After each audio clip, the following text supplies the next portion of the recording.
ನಮಸ್ಕಾರ ವೀಕ್ಷಕರೇ, ಕಲ್ಪತರು ನ್ಯೂಸ್ಗೆ ಎಲ್ಲರಿಗೂ ಆತ್ಮೀಯವಾದ ಸ್ವಾಗತ.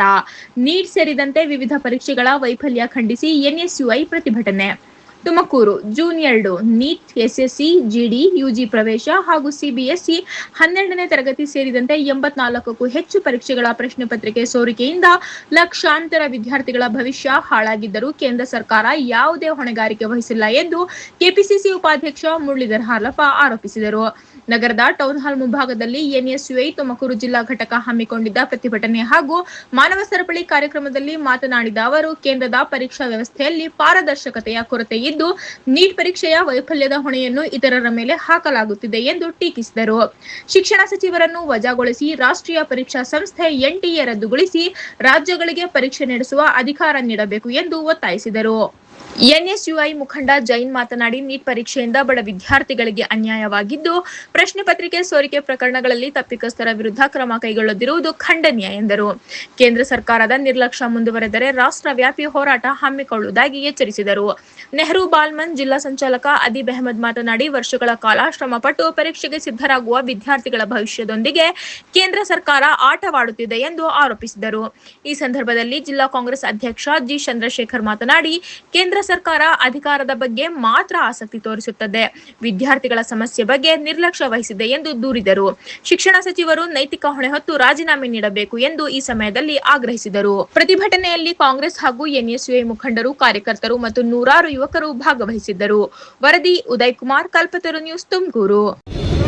ವಿದ್ಯಾರ್ಥಿ ಕಾಂಗ್ರೆಸ್ ಮಾನವ ಸರಪಳಿನ ಮಾಡಿ ಎಷ್ಟು ಚೆನ್ನಾಗಿ ಮಾಡಿದ್ರು ಅಂದ್ರೆ ಅದು ಏನು ತೋರಿಸುತ್ತೆ ಅಂದ್ರೆ ವಿದ್ಯಾರ್ಥಿಗಳ ಆಕ್ರೋಶ, ವಿದ್ಯಾರ್ಥಿಗಳ ಸಿಟ್ಟು ಏನಿದೆ ಕೇಂದ್ರ ಸರ್ಕಾರದ ವಿರುದ್ಧ, ಕೇಂದ್ರ ಶಿಕ್ಷಣ ಸಚಿವ ಧರ್ಮೇಂದ್ರ ಪ್ರಧಾನ್ ವಿರುದ್ಧ, ಮಾನ್ಯ ಪ್ರಧಾನಿಗಳಾದಂಥ ಮೋದಿಯವರ ವಿರುದ್ಧ ಆಕ್ರೋಶ ಹೊರಹೊಮ್ಮಿದ ಒಂದೇ ಒಂದು ಸಣ್ಣ ಉದಾಹರಣೆ ಕಾಕ್ರೋಚ್ ಜನತಾ ಪಾರ್ಟಿ. ಅದು ಯಾರೂ ಪ್ರಾರಂಭ ಮಾಡಿದ್ದಲ್ಲ, ವಿದ್ಯಾರ್ಥಿಗಳು, ಯುವಕರು ಪ್ರಾರಂಭ ಮಾಡಿದ್ದು. ಪರೀಕ್ಷೆ ಫೇಲೂರು, ನೀಟ್ ಒಂದೇ ಅಲ್ಲ, ಎಸ್ಎಸ್ಸಿ ಸ್ಟಾಫ್ ಸೆಲೆಕ್ಷನ್ ಕಮಿಷನ್ ಪರೀಕ್ಷೆಯಲ್ಲಿ ಅಲ್ಲೂ ಫೇಲ್ ಆಯಿತು. ಇತ್ತೀಚೆಗೆ ನಡೆದಂಥ ಸೆಂಟ್ರಲ್ ಯೂನಿವರ್ಸಿಟಿದು ಎಲ್ಲ ದೇಶದಾದ್ಯಂತ ಇರ್ತಕ್ಕಂಥ 22 ಯೂನಿವರ್ಸಿಟಿಗಳಲ್ಲೂ ಸಹಿತ ಪರೀಕ್ಷೆ ಅಂಡರ್ ಗ್ರಾಜ್ಯುಯೇಷನ್ಗೆ ಮಾಡೋಕ್ಕಾಗಲಿಲ್ಲ.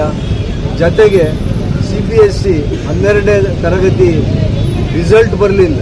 ಯಾರ್ದೋ ಪ್ರಶ್ನೆ ಪತ್ರಿಕೆ, ಯಾರ್ದೋ ಉತ್ತರ ಪತ್ರಿಕೆ ಮತ್ತೊಬ್ಬರಿಗೆ ಹೋಗುವಂಥ ಪರಿಸ್ಥಿತಿ ಉದ್ಭವ ಆಗಿದೆ. ಇದಕ್ಕೆಲ್ಲ ಧರ್ಮೇಂದ್ರ ಪ್ರಧಾನ್ ಅವರು ರಾಜೀನಾಮೆ ಕೊಡಬೇಕು.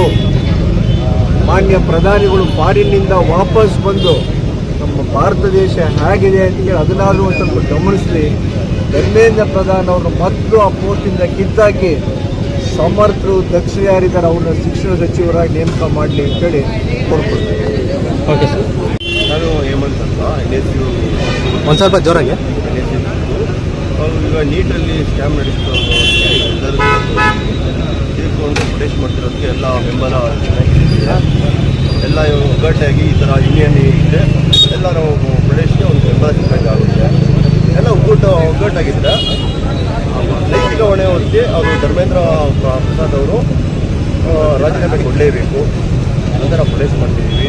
ಅದು ಅಧಿಕಾರಿಗಳಿಗೆ ತಿಳಿಸುವಂತೆ ನಾವು ಹೇಳ್ತಿದ್ದೀವಿ.